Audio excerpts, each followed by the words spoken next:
नमस्कार, बहुत स्वागत आप सभी का। आप देख रहे हैं हकीकत क्या है। मैं हूं सौरभ शर्मा। ऑपरेशन सिंदूर पर पूरी दुनिया में भारत को जबरदस्त समर्थन मिल रहा है। अभी अभी जर्मनी ने कहा कि वो भारत की राइट टू डिफेंड का समर्थन करता है। जर्मनी ने यह भी कहा है कि आतंकवाद के मुद्दे पर जर्मनी खुलकर भारत के साथ खड़ा है।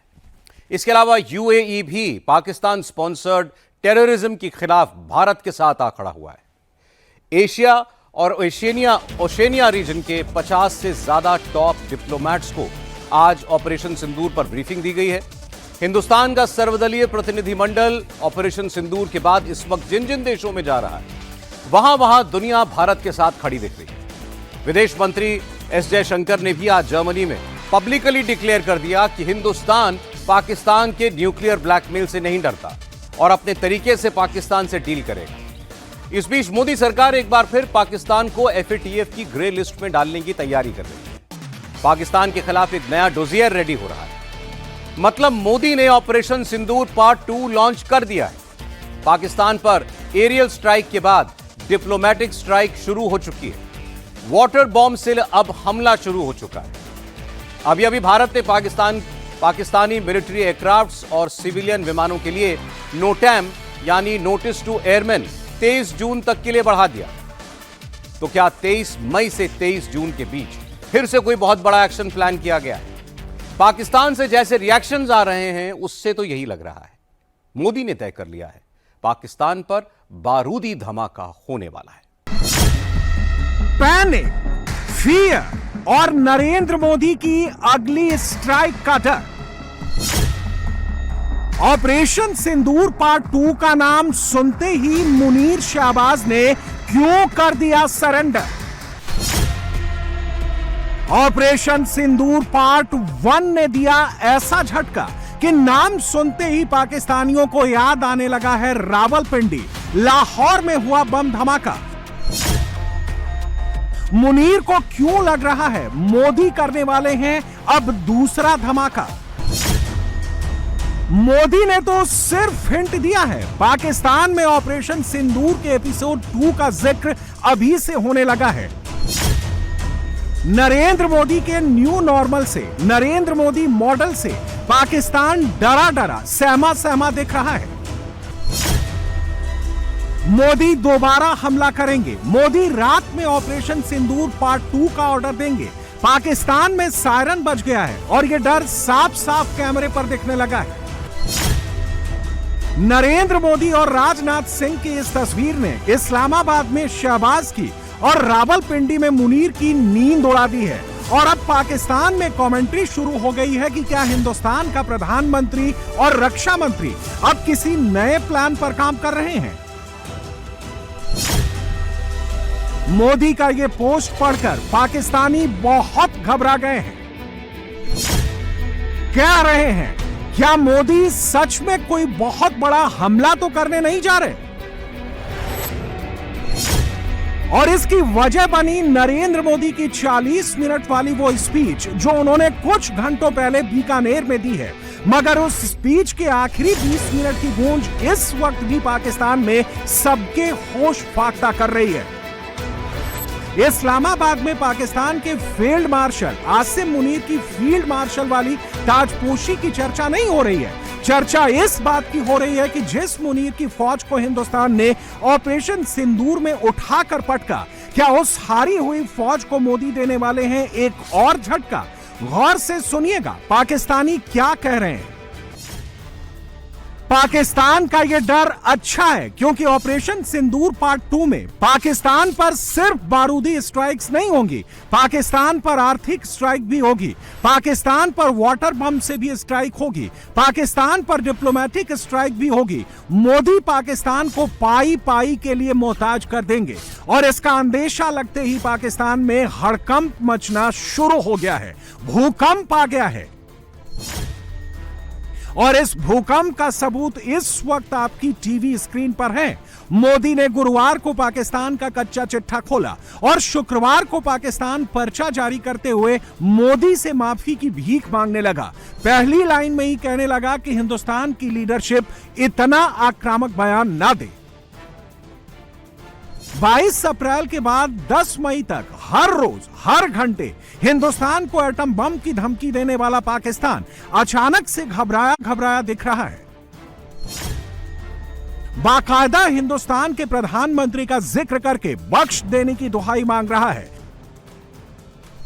पाकिस्तान के विदेश मंत्रालय की ओर से जारी की गई प्रेस रिलीज के शब्द पढ़िए। शहबाज और मुनीर का पूरा डर इन शब्दों में ही छिपा है। पाकिस्तान के ये शब्द हैं पीसफुल, डायलॉग, डिप्लोमेसी, स्टेबिलिटी और म्यूचुअल रिस्पेक्ट।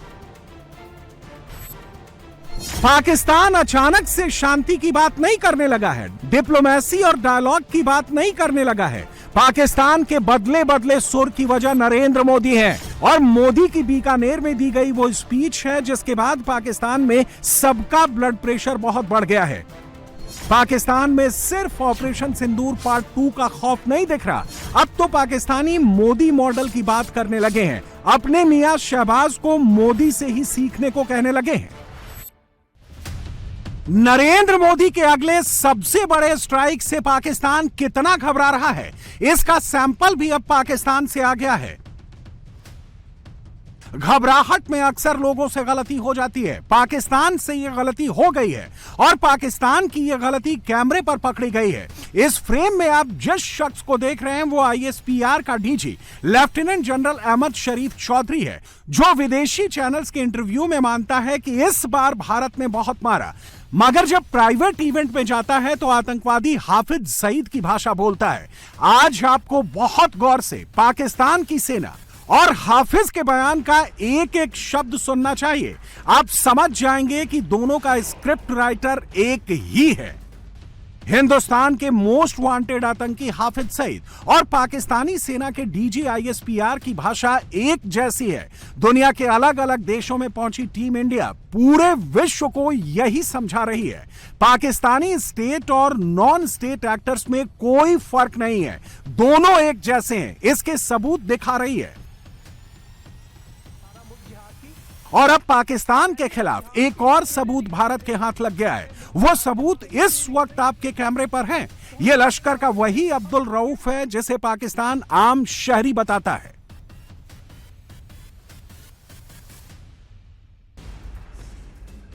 ये वही अब्दुल रऊफ है जिसे पाकिस्तानी फौज के फुल प्रोटेक्शन में आतंकियों के जनाजे में फातिहा पढ़ने के लिए बुलाया जाता है। अब इसी अब्दुल रऊफ का लेटेस्ट वीडियो आया है जिसमें यह खुलकर जिहाद की बात कर रहा है। मुनीर के साथ आगे बढ़ने की गीदड़ भभकी दे रहा है। मुनीर के इस आतंक की फैक्ट्री के खिलाफ भारत ने हल्ला बोल दिया है। ऑपरेशन सिंदूर पार्ट 2 शुरू हो चुका है। पाकिस्तान को फिर से FATF की ग्रे लिस्ट में लाने के लिए मोदी सरकार ने तैयारी कर ली है। इसके लिए FATF के साथ मिलकर पाकिस्तान के खिलाफ मजबूत केस तैयार किया जा रहा है। मोदी सरकार पाकिस्तान के खिलाफ एक डोजियर तैयार कर रही है जिसे FATF की जून 2025 वाली मीटिंग में पेश किया जाएगा। इसके साथ ही साथ भारत जून महीने में ही पाकिस्तान को IMF से मिलने वाली आर्थिक मदद पर भी अपनी आपत्ति जताएगा। हमने तो हमला आतंकवादियों पर किया था, मगर पाकिस्तान ने साबित कर दिया कि जो आतंकवाद यहां पर है वो पाक स्पॉन्सर है। ऑपरेशन सिंदूर और उसके बाद की घटनाओं के कारण आज पाकिस्तान पूर्णतः एक्सपोज हो चुका है कि भारत में जो टेररिज्म है वो पाक स्पॉन्सर है। पाकिस्तान के द्वारा स्पॉन्सर टेररिज्म भारत के अंदर हो रहा है, क्योंकि जब पाकिस्तान के टेरर के अड्डों पर हमला किया, जवाब पाकिस्तान की सेना ने दिया। जो उनके आतंकवादी आका मारे गए, उनका जब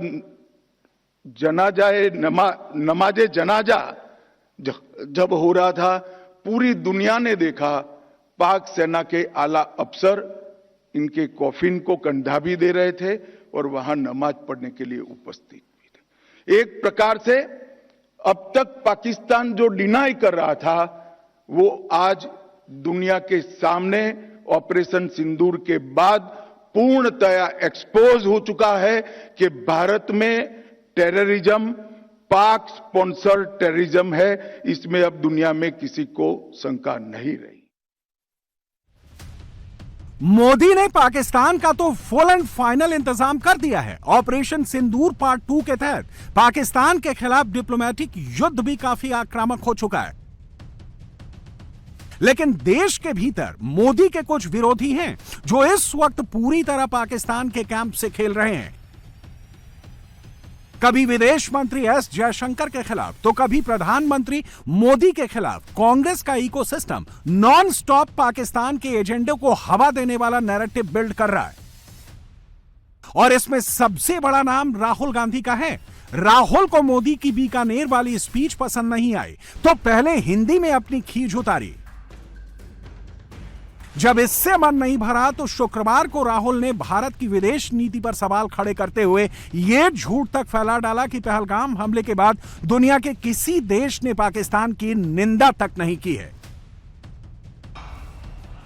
जरा से सियासी फायदे के लिए राहुल जानबूझकर भारत को कमजोर कर रहे हैं, इसलिए वो इन दिनों पाकिस्तान के पोस्टर बॉय बने बैठे हैं। राहुल झूठ लिख कर निकल जाते हैं, सच नहीं बताते।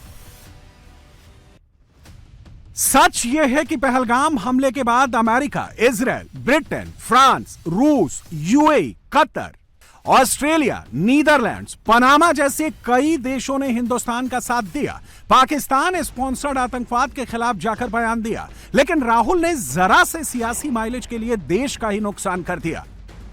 राहुल गांधी जैसे एक बड़ी पार्टी, कांग्रेस पार्टी के नेता के तौर पर और भारत के लोकसभा के लीडर ऑफ ऑपोजिशन के तौर पर ऐसी बातें करना, ये मुझे लगता है कि बचपना ही नहीं, लेकिन कहीं ना कहीं एक प्रकार से पूरे विश्व में भारत की शाख, भारत की जो हमारी ताकत है और हमारे प्रधानमंत्री एक उसके प्रतीक होते हैं, उनके बारे में ऐसा हल्की बातें करके ये केवल हमारे दुश्मनों के इरादों को और मजबूत करने का काम कर रहे हैं। न्यूयॉर्क टाइम्स से लेके वॉशिंगटन पोस्ट तक, जो कि भारत के खिलाफ ही बोलता है, भारतीय जनता पार्टी के खिलाफ ही रहता है, वो भी हमारी बातों का समर्थन कर रहा है। मुझे लगता है कि कांग्रेस को अपना चेहरा बदलना चाहिए। यदि कांग्रेस चेहरा नहीं बदलती है तो अभी तो वो मान लीजिए कि 70-80 पर जो है, कहीं 99 के चक्कर में जूझ रहे हैं। हमको लगता है कि अगले चुनाव में शायद उनका खाता भी नहीं खुल पाए। वैसे जो राहुल गांधी इन दिनों सबूत पे सबूत मांग रहे हैं, आज उनके लिए खुद पाकिस्तान ने एक सबूत भेज दिया है। राहुल पूछते हैं कि ऑपरेशन सिंदूर में हिंदुस्तान का कितना नुकसान हुआ, जबकि पाकिस्तानी बता रहे हैं कि मोदी ने इस बार पाकिस्तान का कितना नुकसान किया। मोदी का नाम लेने से पाकिस्तानी डरते हैं, सहमते हैं, क्योंकि वो अच्छी तरह जानते हैं ये मोदी हैं जो अगर एक बार कमिटमेंट कर लेते हैं तो टास्क पूरा करके ही रहते हैं। पाकिस्तान पर मिसाइल अटैक हो चुके हैं, वाटर अटैक भी हो चुका है। राहुल को भले ही कुछ लगे या ना लगे, लेकिन मोदी की अगली स्ट्राइक से लेकर वाटर बम वाली स्ट्राइक तक का खौफ पाकिस्तान की संसद तक में दिख रहा है। लेकिन मोदी का बदला अभी पूरा कहां हुआ है? अभी तो मोदी ने सिर्फ ट्रेलर दिखाया है, पूरी पिक्चर बाकी है। ऑपरेशन सिंदूर पार्ट 2 की झांकी के बारे में सोच कर ही पाकिस्तान की सांसें अटकी पड़ी हैं। और पाकिस्तान से खबर यह है कि वहां फील्ड मार्शल मुनीर का विरोध शुरू हो गया है। पाकिस्तान के पूर्व प्रधानमंत्री ने सीधे सीधे मुनीर को जंगल राज का किंग बता दिया। अब मुनीर को लेकर पाकिस्तान में आमने सामने की लड़ाई शुरू हो चुकी है। इमरान खान ने दुनिया को बता दिया है कि शहबाज शरीफ और जरदारी मुनीर की कठपुतली है। मुनीर का मन करे तो वो खुद को पाकिस्तान का बादशाह ही घोषित कर दे। उसी बात का सबूत इस रिपोर्ट में। निशाने chief of the army staff. Field marshal Munir की अगली चाल क्या होगी?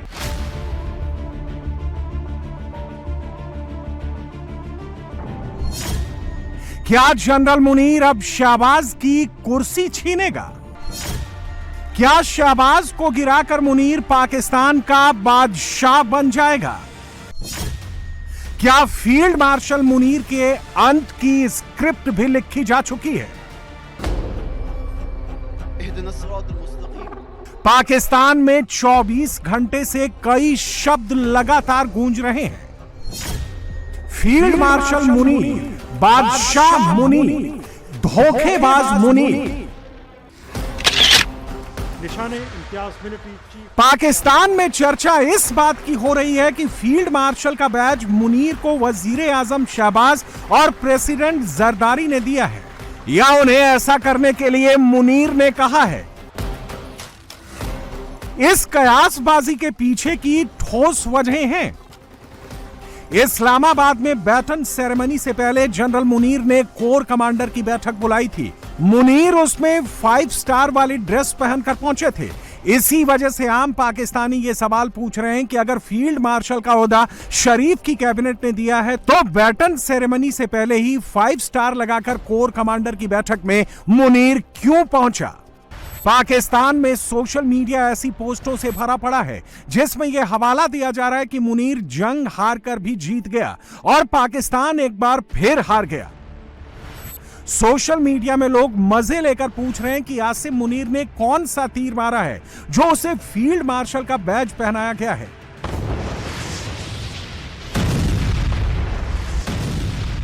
चार दिन की जंग के दौरान मुनीर बंकर में छुपा रहा। पाकिस्तान के 11 एयरबेस तबाह करवा दिए। पाकिस्तान जिन आतंकियों जैश के मसूद अजहर और लश्कर के हाफिज सईद को अपना एसेट मानता है, उनके बहावलपुर और मुरीदके के हेडक्वार्टर तबाह हो गए।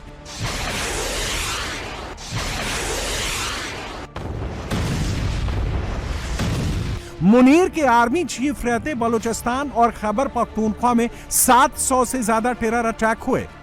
पाकिस्तानी आर्मी के 50 से ज्यादा जवान मारे गए। जनरल मुनीर की उपलब्धियों की लंबी लिस्ट देखकर तो अब पाकिस्तानी भी यही कह रहे हैं कि ज्यादा चांसेस तो यही है कि मुनीर ने खुद को ही मेडल दे दिया है, बस हुक्मरानों ने फील्ड मार्शल के हुक्म का पालन भर किया है। इस्लामाबाद में बैटन सेरेमनी के बाद जो तस्वीरें आई उन्हें देखकर सोशल मीडिया में भी यही चर्चा है कि पाकिस्तान का असली बादशाह कौन है, प्रधानमंत्री, प्रेसिडेंट या फिर जनरल मुनीर। दरअसल बैटन देते वक्त शहबाज शरीफ और जरदारी के चेहरे की हवाइयां उड़ रही थी। अब पाकिस्तान के विदेश मंत्री इशाक डार का चेहरा देखिए। उधर जनरल मुनीर को फील्ड मार्शल का तमगा मिला, इधर डार का चेहरा लटक गया। अब बैटन सेरेमनी के दौरान की एक और पिक्चर देखिए। नवाज शरीफ और बिलावल भुट्टो के चेहरे के हाव भाव मुनीर के फील्ड मार्शल बनने की पूरी इनसाइड स्टोरी खुद बयान कर रहे हैं। अब सवाल उठता है कि जनरल मुनीर ने कैसे पाकिस्तानी हुक्मरानों पर दबाव बनाया और फील्ड मार्शल बनने के लिए कब क्या चाल चली। जनरल मुनीर लोकल फ्रंट पर घिर चुका था। पाकिस्तान में सेना के खिलाफ विद्रोह बढ़ रहे थे। महंगाई और करप्शन के खिलाफ लोग सड़कों पर थे। बलूचिस्तान और केपीके में मुनीर की सेना पिट रही थी। सिंध और पीओके में विरोध प्रदर्शन हो रहे थे। ऐसे में मुनीर का टिके रहना मुश्किल था। लिहाजा मुनीर ने पाकिस्तानी अवाम का ध्यान लोकल मुद्दों से हटा दिया। युद्ध में पाकिस्तान के बुरी तरह से पिटने के बाद भी मुनीर ने जीत का जश्न मनाया। सेना को बेशर्मी के साथ आतंकवादियों के जनाजों में भेजा। इस तरह उसने पूरे पाकिस्तान में युद्ध का उन्माद पैदा किया और युद्ध जीतने की फर्जी कहानी गढ़कर फील्ड मार्शल का तमगा झटक लिया। अब सवाल उठता है कि क्या फील्ड मार्शल का तमगा लेकर ही मुनीर मान जाएगा या मुनीर का प्लान इससे बड़ा है। रिपोर्ट्स के मुताबिक मुनीर सत्ता पर कब्जा करना चाहता है और वो मुशर्रफ की तरह ऐसा करेगा भी, मगर इसमें जल्दबाजी करने की बजाय मुनीर 1 से 2 साल का टाइम ले सकता है।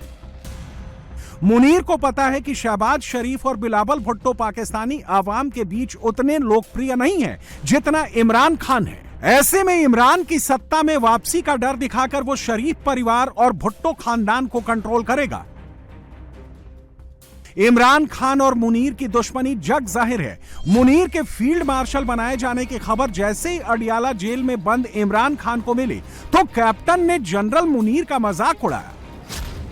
इमरान ने लिखा, माशाअल्लाह, जनरल आसिम मुनीर को फील्ड मार्शल बनाया गया है। सच कहूं तो उन्हें बादशाह की उपाधि देना ज्यादा उचित होता, क्योंकि अभी देश में जंगल का कानून चलता है और जंगल में तो एक ही राजा होता है। जेल में इमरान खान से मुलाकात करने के बाद उनकी बहन अलीमा ने जनरल मुनीर को जंगल राज का बादशाह कहा। उन्होंने जनरल मुनीर का मजाक उड़ाते हुए कहा कि युद्ध में पिटने के बाद उन्हें बादशाह सलामत का खिताब दिया जाता और बेहतर होता। इमरान खान और मुनीर के बीच 7 साल से रिश्ते बहुत खराब हैं। आसिम मुनीर साल 2018 में आईएसआई का चीफ बना। मुनीर के जिहादी विचारों को देखते हुए इमरान ने उसे 8 महीने में ही शंट कर दिया। मुनीर इमरान की बेगम बुशरा बीवी के खिलाफ करप्शन की जांच करवाना चाहता था। यहीं से दोनों के बीच अदावत शुरू हुई। 2022 में शहबाज ने मुनीर को आर्मी चीफ बनाया। 2023 में मुनीर ने इमरान को जेल भेजकर अपना बदला चुकता कर लिया। मुनीर के सहारे शहबाज पाकिस्तान की सत्ता में 8 से 10 साल की लंबी पारी खेलना चाहते हैं। मुनीर क्या शहबाज को ऐसा करने देगा? क्योंकि मुनीर की महत्वाकांक्षा खुद बादशाह बनने की है। पाकिस्तान में यह भी चर्चा है कि मुनीर ने अभी तो सिर्फ पाकिस्तान का बेड़ा गर्क किया है। अगर वो बादशाह बनकर हुकूमत चलाने लगा तो पाकिस्तान खंड खंड हो सकता है। बलूचिस्तान और केपी के कंट्रोल से बाहर जा सकते हैं।